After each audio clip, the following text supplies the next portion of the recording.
Hello friends, so meron lang akong isi-share kasi di ba nagsangla ako sa isang pawn shop na hindi ko papangalanan, but as you can see, nung natubos ko yung sinangla ko, imbis na ibigay sa akin ng buo, inalisan ng 2 bato yung singsing ng na ganyan. So weird, diba? Kasi nga ba't ganun?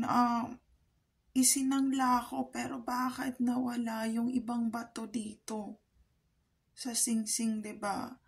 So nakakalungkot lang kasi kahit ganito siya kaliit talaga, pag sinangla ko to, ang mahal nung sangla. Siguro kaya mahal ang sangla dahil dito sa mga stone na to na nandito sa ring na to.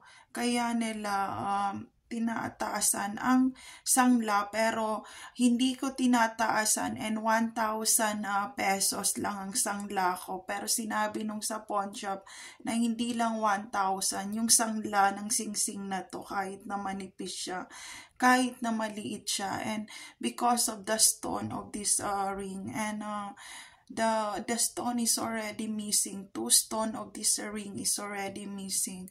So I just wanna do a documents about that.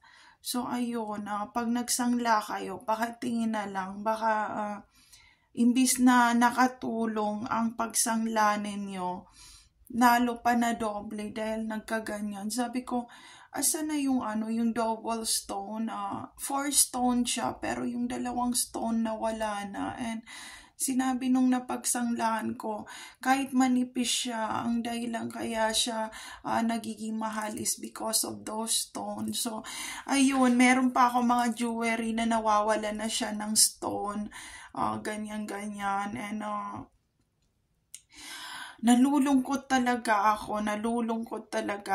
Ayokong magyabang dito sa aking YouTube channel, and kaya ayoko suot talaga ng totoong mga white gold and gold kasi laging nawawala. And ayun, nawala yung 2. Imbis na 1,000 pesos, nawala pa yung 2 bato. Ang tanong, 1,000 pesos kaya ang presyo ng 2 bato na naalis dito sa sa singsing na to, kahit na manipis na ganyan.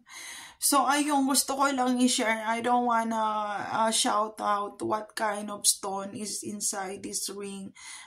Common sense na lang.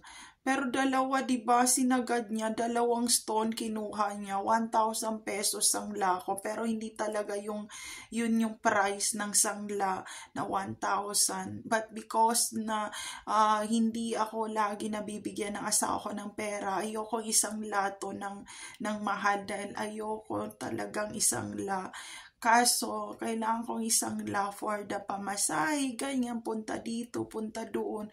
Imbis nakatulong, 2 stone pala ang kinuha dito. And doon mismo sa pawn shop nila, binaklas yung 2 stone. So, shout out sa mga concerned citizen. Pag nagsangla kayo, tingnan nyo. Kasi sabi ko, oh my God, why missing the 2 stone? Ganyan-ganyan.